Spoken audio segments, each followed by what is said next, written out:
அந்த காலத்துல ஜாயின்ட் ஃபேமிலியா இருந்தது எவ்வளவு பெரிய விஷயம் தெரியுமா? கூட்டு குடும்பம் அழகானது, அருமையானது அப்படி சொல்றோம், ஓங்கி மூஞ்சில குத்தற போல இருக்கும். ஏன்னா அந்த கூட்டு குடும்ப அமைப்புல தான் பெண்கள் இவ்வளவு பாலியல் பாதிப்புகளுக்கு உள்ளானாங்க. அதை விட்டு வெளியே வந்துட்டோம். நம்ம இப்போ வந்து ஒரு நியூக்ளியர் ஃபேமிலி மைண்ட் செட்டுக்கு நம்ம வந்துட்டோம். பெண் குழந்தைகள் இந்த நியூக்ளியர் ஃபேமிலி இதுல வந்து ஓரளவுக்கு பாதுகாப்பா இருக்காங்க. குறைந்தபட்சம் குடும்பத்தில் உள்ள ஆண்கள் கிட்ட இருந்து தப்பிச்சிருக்காங்க.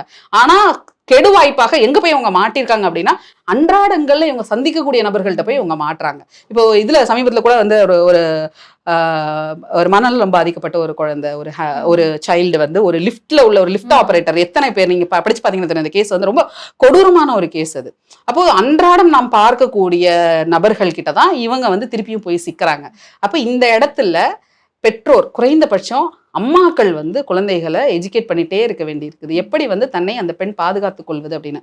ஏன்னா அம்மாக்கள் சொல்றதுன்றதை விட பியர்ஸ் அது ரொம்ப முக்கியமா நான் பாக்குறேன். இப்போ ஒரு பெண்ணுக்கு எதிராக ஒரு பாலியல் குற்றம் நடக்குது அப்படின்னா, ஒரு மீட்டூல அதுக்கு எதிரான குற்றச்சாட்டுகளை ஒரு பெண் குழந்தை வைக்கும் போது கூட வந்து நிக்கிறது அவங்களோட சேர்ந்து படிக்கிற மற்ற பெண் குழந்தைகளா இருக்காங்கன்னு பாக்குறேன். It is a very positive trend. ஏன்னா அந்த பெண் குழந்தைகளுக்கு தனக்கு என்ன நடக்குதுங்கிறது தெரியுது.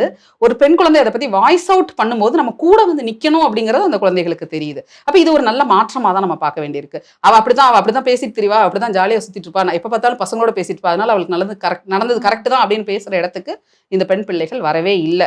அவங்க ரொம்ப தெளிவா இந்த மாதிரி பாதிக்கப்பட்ட பெண்ணோட ஸ்டாண்ட் வித்னு ஹேஷ்டேக் போட்டு தான் இந்த பிள்ளைங்க எழுதுறாங்க. அதையும் நம்ம பாக்குறோம்.